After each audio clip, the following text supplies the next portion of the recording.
we can move on to the advanced features of the Level 1 plan. And now that you've got everyone's undivided attention, let's continue to impress them by adding some depth to our high-level plan. Now witness how Level 1 can actually help make this possible. But before that, let's recap from the previous video.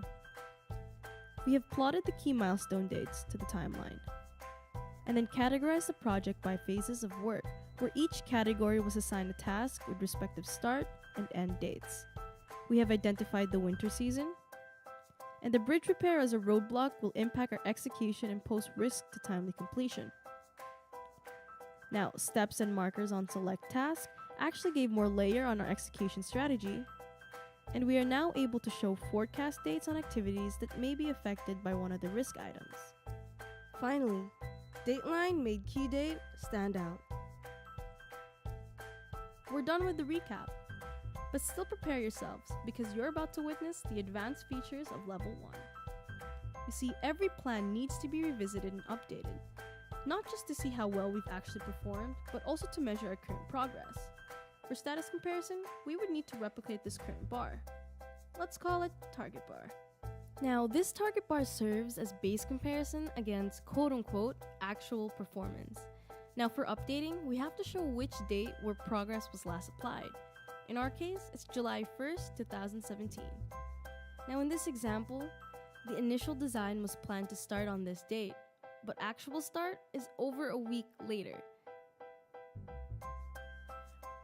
Progress is 40% complete, and despite the late start, hold the target completion based completely on the feedback from the team. And if ever you do miss the target, then you have to forecast a week later as activity completion.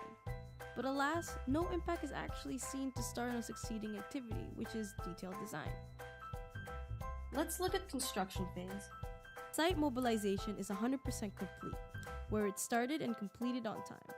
The others are ongoing activities with their respective statuses and progress.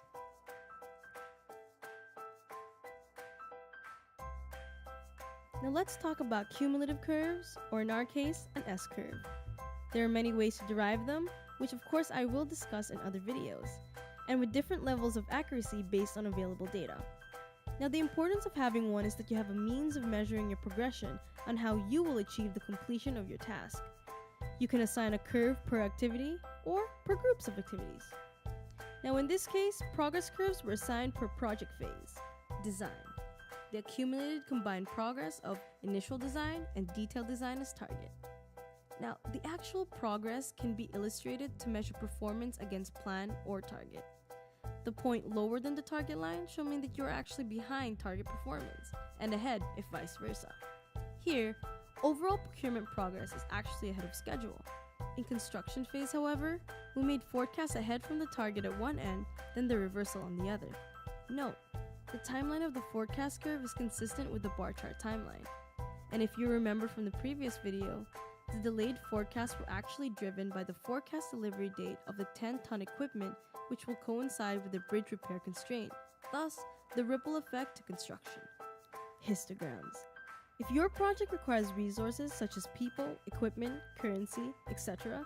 to perform, it can actually utilize this functionality. We use the number of men average per week.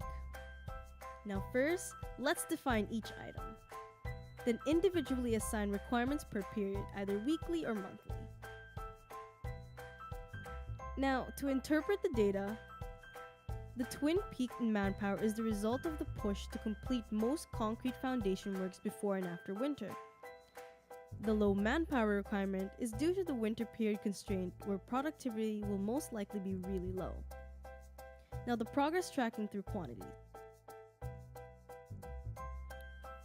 Try to identify key quantities, commodities, items, materials, products within the scope of your package. It could be numbers of drawings, perhaps cubic meters of concrete, linear meters of pipe, etc., or as applicable. See, in this project, let's use these key quantities. First, estimate the total quantity count, then identify its units of measure.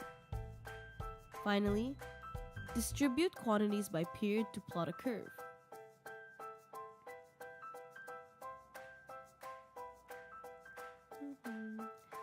Let's examine some functionalities.